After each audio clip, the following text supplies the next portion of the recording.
Hoy vamos a hablar del Quijote. Bueno, estoy de broma, ¿eh?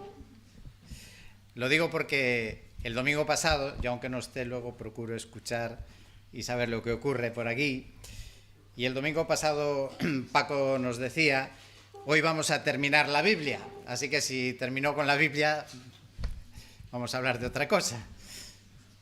Bueno, no sería una barbaridad hablar del Quijote porque, según un entendido, un experto analista de ese escrito tan famoso del Quijote, que fue Juan Antonio Monroy, el que estudió en profundidad muchos de sus escritos, pues él dice que en el Quijote hay por lo menos más de 300 referencias a la Biblia. Así que el Quijote, interesante que habla de la Biblia. En el prólogo llama a la Biblia por 3 veces Divina Escritura. Y en el primer capítulo de la segunda parte afirma que la Santa Biblia no puede faltar un átomo en la verdad. Así que sin duda él era alguien que creía en Dios, pero no voy a hablar del Quijote. Como decía Paco la semana pasada, sabéis que estamos en una serie donde tratamos de las cosas fundamentales acerca de qué es lo que creemos y por qué lo creemos. Y el primer capítulo, la primera serie fue acerca de la Biblia, y hoy comenzaremos una siguiente serie acerca de Dios. Así que hoy quiero presentaros a alguien muy especial, a alguien extraordinario, alguien único, alguien muy importante para nosotros, que es ni más ni menos Dios, y alguien con quien podemos tener una relación personal. Conocer a Dios es de importancia vital, no es una opción más, un personaje más, sino que conocer o no conocer a Dios es tremendamente trascendental. El Señor Jesucristo, cuando estuvo aquí en la tierra y sabía que lo iban a crucificar, aquella última noche que estaba con los discípulos, tuvo una larga conversación. Y antes de salir al huerto, donde fue detenido, pues hizo una oración, una famosa oración. Y en esa oración decía lo siguiente, me refiero a Juan 17, versículo 3. Esta es la vida eterna, que te conozcan a ti, el único Dios verdadero. Muchas afirmaciones importantes en esa frase, ¿verdad? Es cuestión de vida eterna, conocer o no conocer a Dios. Conocer a Dios condiciona nuestra manera de ver muchas cosas en la vida, condiciona todas las demás creencias que podamos tener, estarán en función de nuestro concepto de Dios, de nuestra idea o no de Dios. Cuando conoces a Dios podrás saber quién es, qué es lo que puede hacer o cuál debe ser nuestra relación con Él. En la mañana de hoy, La Voz de Galicia publicaba un artículo mencionado en la portada, que era acerca de chamanes y curanderos de Perú, en una playa mística, una playa especial que hay por allá. Y dice que pidieron a los astros y a la madre naturaleza, particularmente al mar, que haya paz. Usaron una serpiente para absorber la energía negativa en el conflicto entre Rusia y Ucrania y arrojaron flores sobre los nombres de Israel, Palestina e Irán para poder tranquilizarse. Utilizaron plantas e instrumentos de música. ¿Qué diferencia es conocer a Dios o estar esclavo de todos estos rituales? ¿Y qué es lo que ellos pueden conseguir o no? Conocer a Dios es una tarea sin fin, porque Dios es eterno. Así que yo nunca voy a conocer a Dios en toda su magnitud, en toda su extensión. Y casi diría que lo que voy a hacer esta mañana, o lo que empezamos a hacer, es casi un atrevimiento. Pretender hablar acerca de Dios. Se me ocurre una ilustración de que tratar de acercarnos a conocer a Dios podría ser algo así como, imagínate, te ponen una venda en los ojos, no puedes ver nada, te llevan a un lugar que no conoces y tienes que tratar de identificar, describir un gran edificio. Entonces simplemente con el tacto vas tocando paredes, puertas, entras dentro y con el tacto tratar de imaginar cómo puede ser ese edificio. Por supuesto, nada de ver colores, las formas tal vez las puedes identificar de muchas cosas, algunas ni siquiera sabrás lo que es, y mucho menos ver los colores y la belleza que podría haber en ese lugar. Y algo así es cuando nosotros nos acercamos a conocer, a describir a Dios. Así que conocer a Dios realmente solo lo podemos conocer en la medida que Él mismo se nos da a conocer. Entonces Él dice, mira, yo soy así. Y esta es mi manera de ser y mi manera de pensar. Entonces eso sí lo podemos saber acerca de Dios. Y conocer a Dios, pues no es solamente una asignatura. Conocer a Dios tiene implicaciones en nuestra vida personal, no nos puede dejar indiferentes. Una mañana como hoy es un buen momento, un buen lugar para meditar, para pensar, para contemplar acerca de quién es Dios. Y cuando contemplo a Dios, supongo que debe inspirarnos admiración, reverencia también, disposición a la obediencia y sobre todo también esperanza. Contemplar a Dios es el ser perfecto. ¿Qué será ver a alguien perfecto? Un ser perfecto, totalmente perfecto. Y pensar que nosotros somos criaturas de ese ser tan extraordinario también implica que Dios tiene un plan y un propósito para tu vida. No estamos aquí por accidente y por lo tanto no debemos ignorar a nuestro Creador. Será muy importante conocerle. Todos tenemos curiosidad, supongo, por conocer a nuestros antepasados. Si no hubieras conocido a tu padre, a tu madre, porque tal vez se murió cuando eras muy pequeño, pequeña, pues querrías saber, ¿verdad? Y cuéntame cómo era mi madre, cómo era mi padre. Y quizá nuestros abuelos, nuestros bisabuelos, nos gustaría conocer cómo eran y cómo pensaban. Pues mucho más a Dios, nuestro Creador. Pero sin duda este tema, la primera gran pregunta que tenemos que responder, y yo en un momento dado de mi vida lo tuve que responder también, es, bueno, ¿realmente Dios existe? ¿Y cómo lo sé que Dios existe? Yo, como sabéis, nací en un hogar donde pues, se vivía la fe cristiana y se nos enseñaba la Biblia, se nos hablaba acerca de Dios. Asistí siempre desde pequeño a la iglesia, a la escuela dominical, a los cultos, y siempre se me enseñó acerca de Dios. Y por circunstancias, en mi caso por lo menos, crecí pues en un ambiente bastante alejado del contacto con personas que pensaran diferente. Estaba casi como en una burbuja, ¿verdad?, en la que yo crecí en cuanto a las cosas de Dios. Y por otra parte, pues en los tiempos de mi niñez, mi adolescencia, pues la España de los años 60, 70, era una España donde, sobre todo en los pueblos, en la etapa que vivimos en la zona de Ribeira, pues la inmensa mayoría de la gente creía en Dios. Nadie se cuestionaba, o casi nadie se cuestionaba, la existencia de Dios.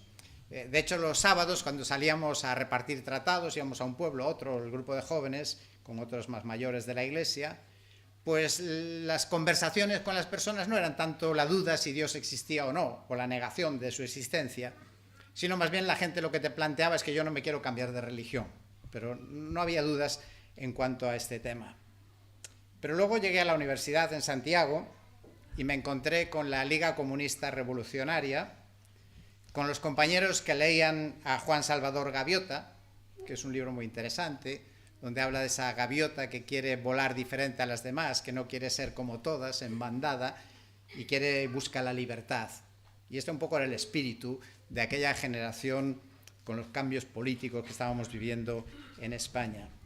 Y todo eso me llevó a mí a la necesidad de buscar respuestas, ¿por qué creo lo que creo? ¿Qué evidencias tengo yo para creer que realmente Dios existe, que la Biblia es su palabra y que puedo hablar realmente con Dios? ¿O sigo solamente lo que me enseñaron? En esta mañana, en estos minutos, porque aquí hay mucho que decir, quiero compartir con vosotros algunas ideas acerca de los argumentos que existen con respecto a la existencia de Dios, primero desde el punto de vista natural. Eso lleva a conclusiones a personas no cristianas, a concluir de que existe un Dios. Y luego brevemente mencionaré lo que dice la Biblia. El primer gran argumento que se usa, que se llama el cosmológico, quiere decir que tuvo que haber una causa primera, alguien tuvo que poner en marcha todo lo que nosotros podemos ver en nuestro universo. El que lo planteó de una manera más clara fue Aristóteles, que él se refería a esa causa primera, que es la que explica la existencia de cualquier cosa. O sea, si existe algo, si aquí hay este libro, pues hay una causa, alguien que lo creó, alguien que lo diseñó. Y así todas las cosas hasta llegar al final a esa causa primera que sería Dios. Y Dios sería la única causa posible, suficiente para explicar la existencia del universo y de todas las cosas. Bueno, la Biblia concuerda con ello. Hay un salmo que conocemos de memoria, el Salmo 19, que dice que los cielos proclaman la gloria de Dios y la expansión anuncia la obra de sus manos. Lo dije en alguna ocasión, que podríamos decir que el cielo, cuando levantas tu mirada al firmamento, pues en términos de mi adolescencia, mi niñez, mejor dicho, dirían que es el franelógrafo de Dios. Quizá muchos de los que estáis aquí ya no sabéis lo que es un franelógrafo. Era una tela que se ponía y allí nos ponían dibujitos de historias de la Biblia que se pegaban, llevaban detrás un fieltro, y entonces iban contándote la historia, iban poniendo los personajes y a veces iban caminando, los iban moviendo, para que de niños pudiéramos entender las historias de la Biblia. Quizá hoy diríamos que el firmamento, el cielo, es la pantalla de Dios, donde podemos ver cosas acerca de Dios. Es su herramienta didáctica para mostrarnos su grandeza, su poder, su sabiduría, su gloria.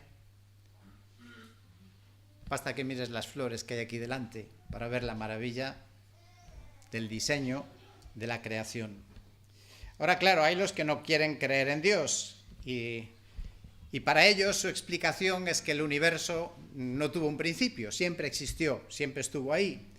Pero hay varios problemas, incluso científicos, como que el universo está en expansión. Cada vez las estrellas se alejan más y por lo tanto hay movimiento, quiere decir que hubo un principio. Si estaba en expansión es que hubo un principio. Y ahí concordaría con la Biblia, que nos enseña que efectivamente hubo un principio. Pero los que no creen en Dios, pues entonces tienen que buscar respuestas. Y una de ellas, después de ese conocido como el Big Bang, pues entonces dice que viene el Big Crunch, que significa que el universo se va extendiendo, pero llega a un límite que entonces se contrae, ¡boom!, otra vez, y luego vuelve otra vez a expandirse y así, de una manera infinita, para explicar que Dios no lo hizo. Pero claro, eso también tiene problemas porque eso requiere energía y tampoco podría ser permanentemente así. Otro argumento es observar los resultados de la creación de Dios. Es el argumento teleológico. Y ver que en toda la naturaleza, en la creación, hay orden y hay armonía. Lo cual quiere decir que alguien lo diseñó. Esto no puede producirse solo por casualidad. Y esto lo reconocen muchas personas sin creer en Dios. Y habréis escuchado en los últimos años, no sé si 20 años o 30, no sé cuántos, que empezó a circular la idea del diseño inteligente. No le llaman Dios, le llaman diseño inteligente. Y la verdad es que es una tremenda maravilla de cómo funciona todo en el universo. Desde los planetas que van circulando y no chocan unos con otros, ni la Tierra se sale de su órbita, hasta los detalles más microscópicos y más pequeños, y también el funcionamiento pues, de los órganos, de los seres vivos, que realmente nos lleva a la conclusión que hay que tener mucha más fe para no creer en Dios que para creer en un creador. En el año 2012 se publicó un libro titulado Dios existe. Es importante porque el que lo escribió, se llama Antony Flew, llegó a ser calificado como el papa del ateísmo. Era un gran defensor del ateísmo. Y él cambió de idea y escribe por eso este libro titulado Dios existe. En realidad, él no dejó el ateísmo porque un día le ocurrió como Saulo de Tarso, ¿no? Que el Señor se le apareció y ya quedó convencido, sino que él lo que dice es que, siguiendo simplemente argumentos racionales e interpretando los descubrimientos de la ciencia de vanguardia, no queda otra conclusión. Y Pablo usa ese argumento también en Romanos capítulo 1, escribe acerca de esta conciencia de Dios, independientemente de que conozcas a Cristo o no. Dice en Romanos 1, 18 al 20, porque la ira de Dios se revela desde el cielo contra toda impiedad e injusticia de los hombres, que con injusticia restringen la verdad, porque lo que se conoce acerca de Dios es evidente dentro de ellos, pues Dios se lo hizo evidente, porque desde la creación del mundo, sus atributos invisibles, su eterno poder y divinidad, se han visto con claridad, siendo entendidos por medio de lo creado, de manera que no tienen excusa. Y hay múltiples testimonios, voy a citar uno de ellos, de un obispo anglicano que estaba de misionero en el sur de India. Y él escribe acerca de un grupo de creyentes en Togo, en África. Y le dice lo siguiente en su cita acerca de ellos, que estos habitantes de Togo le dijeron: sabíamos de la existencia de Dios antes de que los misioneros vinieran, pero lo que no sabíamos es que Él es nuestro Padre.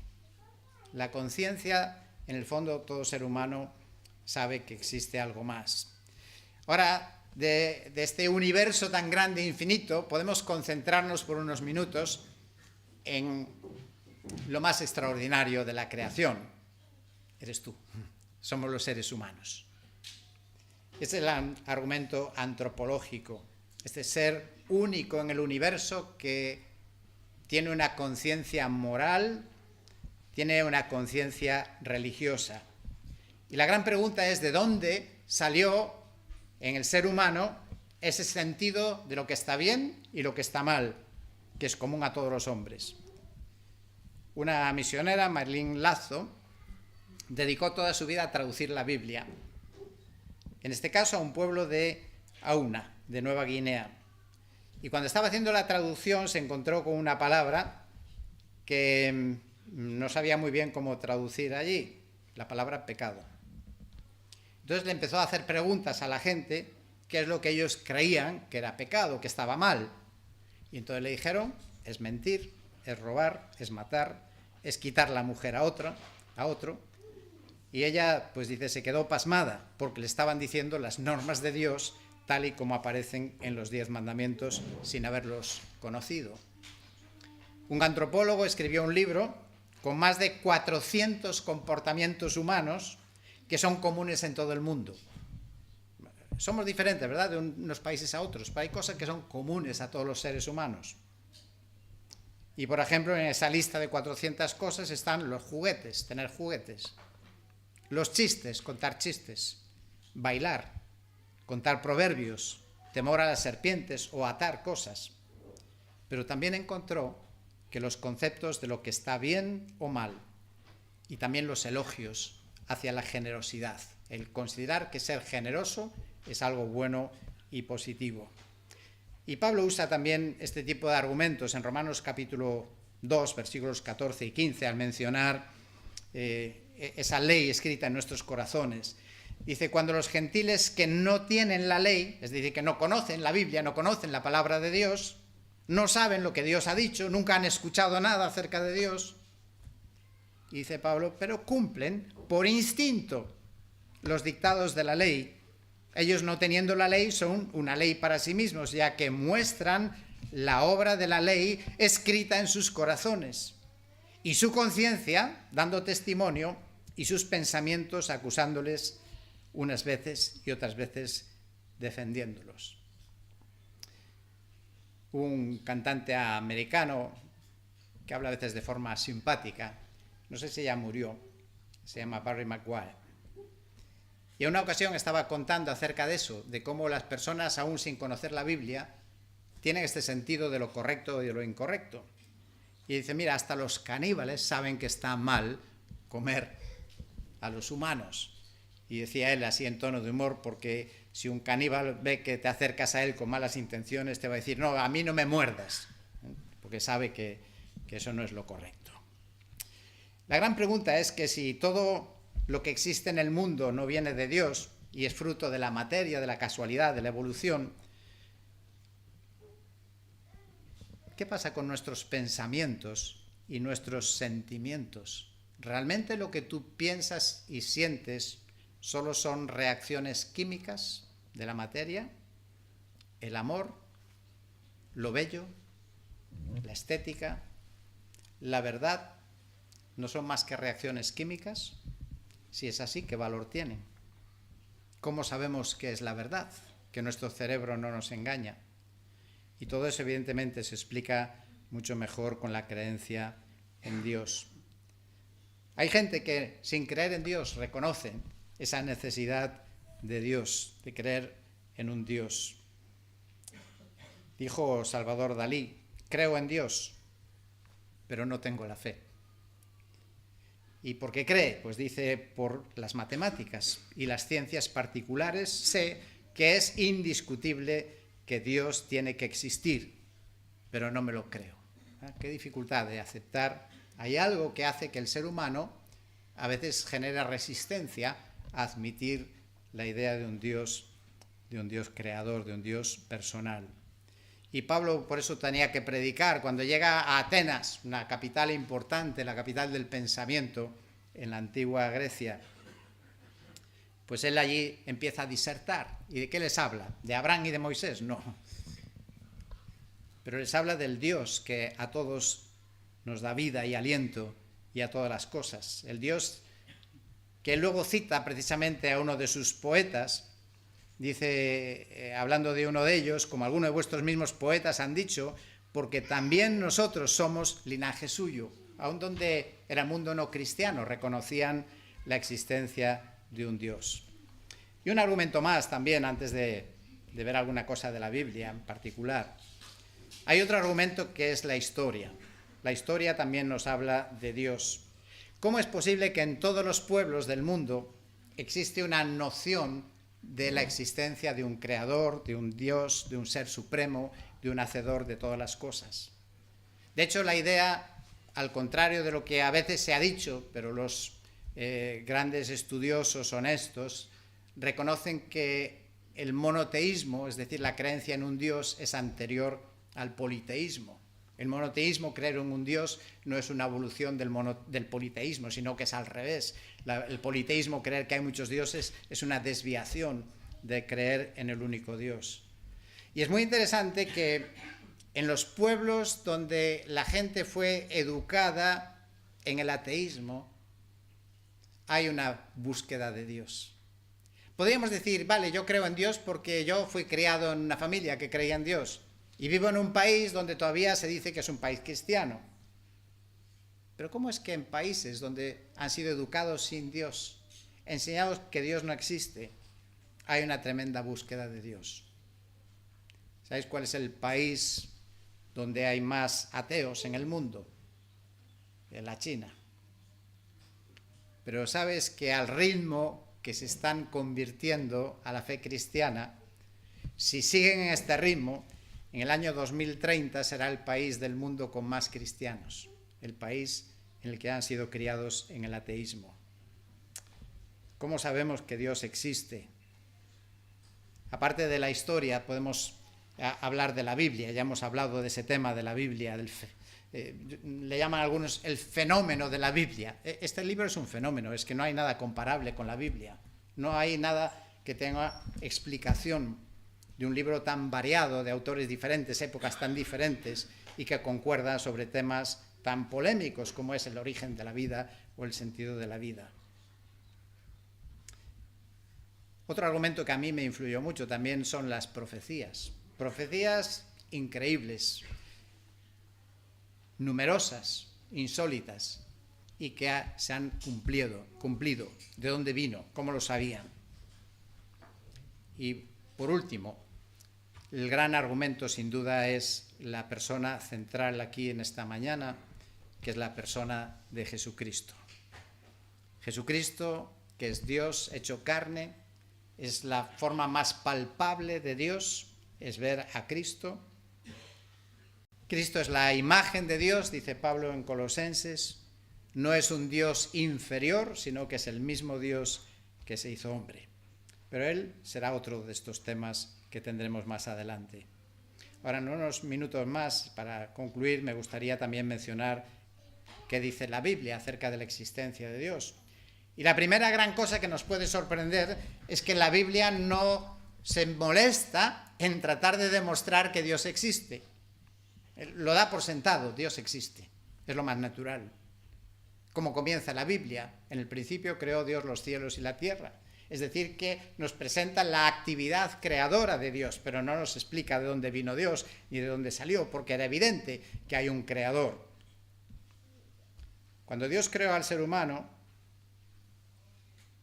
Dios se comunicaba personalmente con los primeros seres humanos, tenía una relación personal. Y es evidente que si fue creador, pues a sus criaturas les dijo cómo tenían que vivir, y qué era lo bueno y lo malo, y qué era lo correcto y lo incorrecto, les dio instrucciones. Y esos primeros padres, pues a sus hijos, a sus nietos, les fueron enseñando, les fueron repitiendo las cosas que Dios directamente les había dicho a ellos. Si haces un estudio cronológico de los primeros habitantes del mundo, de acuerdo con lo que tenemos en la Biblia, y la Biblia es un documento histórico, y mientras no se demuestre lo contrario, y por fe, pues también sabemos que es verdad, encuentras que el padre de Noé llegó a ser contemporáneo de Adán. Y estamos hablando de muchos cientos años de diferencia. Y sabemos que en los días de Noé ya existía la escritura.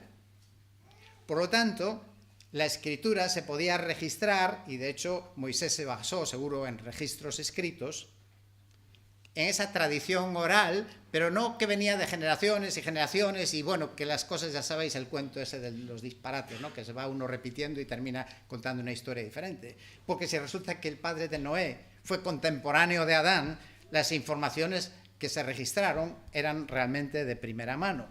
Aparte de que creemos que Dios también estaba controlando ese proceso. Yo no lo sé fijo, os voy a decir algo que no tengo ninguna prueba. Pero se me ocurre que una pregunta inevitable de los que conocieron a Adán, y cuando iban naciendo los hijos, los nietos, los bisnietos, y veían a Adán, y veían un clima seguramente cálido, tendrían la pregunta, ¿cómo es que Adán no tiene ombligo? Claro, porque Adán no nació como nosotros. Y entonces le podría contar la historia a Adán. Dice, mira, hijo, es que la historia comenzó así. Y así es como ocurren las cosas. Y así, generación a generación, igual que tú y yo, sabemos cosas de nuestros abuelos, bisabuelos, tatarabuelos, de otros antepasados de la humanidad, por lo que otros nos han contado y nos parecen testimonios de fiar. Así que la negación de Dios, la negación de esta historia, en realidad es un invento relativamente reciente, el no creer en Dios. Siempre hay negacionistas, sabéis que los hay de los que niegan que el hombre ha ido a la luna, que niegan el holocausto judío, hasta eso se niega, también cuando hay incluso imágenes. El ateísmo es algo moderno, es de ayer. El ateísmo solo se generalizó a partir del siglo XVIII. Así que toda la humanidad por los siglos siempre ha aceptado y creído en un Dios creador. Diría que el ateísmo en realidad es más un deseo que una realidad. Es el deseo de que no exista alguien a quien rendir cuentas. Que no exista alguien que me diga lo que tengo que hacer y lo que no tengo que hacer. Es en el fondo aquello que buscaron Adán y Eva cuando la serpiente les dijo que podían ser como Dios. Nosotros podemos conocer a Dios, si lo creemos, a través de la Biblia como su comunicación y su revelación. El libro del que ya hemos hablado con cierta abundancia. A Dios le vamos a seguir conociendo. En las próximas semanas escucharemos acerca de sus nombres, cómo Dios se nos da a conocer con sus nombres y con sus atributos. Pero particularmente Dios se nos ha dado a conocer, se nos da a conocer en la persona que tenemos aquí representado delante de nosotros en el pan y el vino, que es la persona de Jesucristo. En aquella búsqueda que yo os decía, en mis tiempos de instituto y primer año de universidad, al final la prueba final es la experiencia personal con Dios. Un Dios que no solamente tengo estos argumentos, sino que es un Dios que cambia la vida de las personas. Es un Dios al que yo le oraba y yo a veces le pedí pruebas a Dios.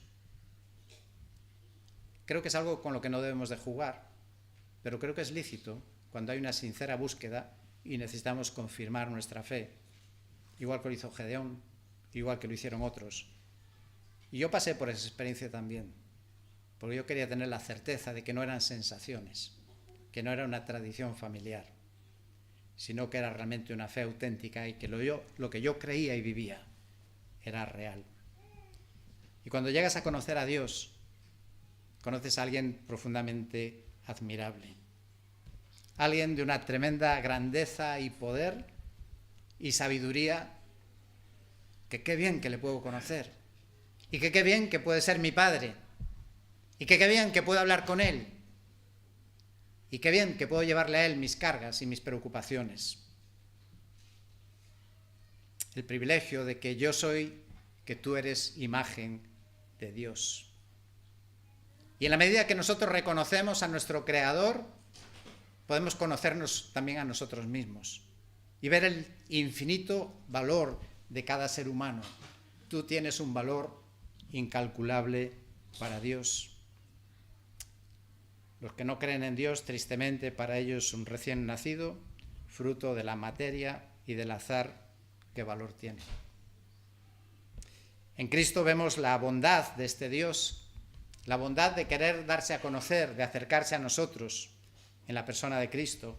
Vemos su generosidad, haciéndose su Hijo nuestro hermano, dice Hebreos, que Él no se avergüenza de llamarse nuestro hermano, que se hizo semejante a nosotros para pasar por lo que tú y yo pasamos en nuestro día a día. Y vemos esa entrega de amor inigualable, incomparable y de misericordia por nosotros. Si eres capaz de ver eso, ¿qué le vas a decir en esta mañana? Bueno, a mí me queda el deseo de conocerle más y mejor.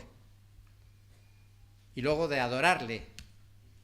Y de adorarle no solo, como dice Hebreos, fruto de labios, ¿no?, que honran el nombre de Dios, sino también como Romanos 12, que dice que debemos de usar nuestro cuerpo también para honrarle y adorarle.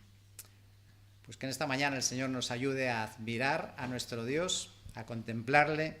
Es verdad que, como dice una canción, hay cosas que yo no comprendo, pero mi Dios es real porque lo siento en mi ser. Y otra canción que dice: has cambiado mi lamento en baile, los cielos cuentan tu gloria, tus hijos hoy te adoran. Y aquel otro himno antiguo que decía: yo quisiera conocerte mucho más, oh mi Señor. Pero no vamos a cantar ninguna de esas, vamos a cantar otra. Otro himno antiguo que habla de Dios, de la grandeza de nuestro Dios. En el cancionero tiene el número 167. Y dice: Señor mi Dios, cuán grande es Él. Pues que Él nos ayude a admirarle y a adorarle y darle las gracias en esta mañana.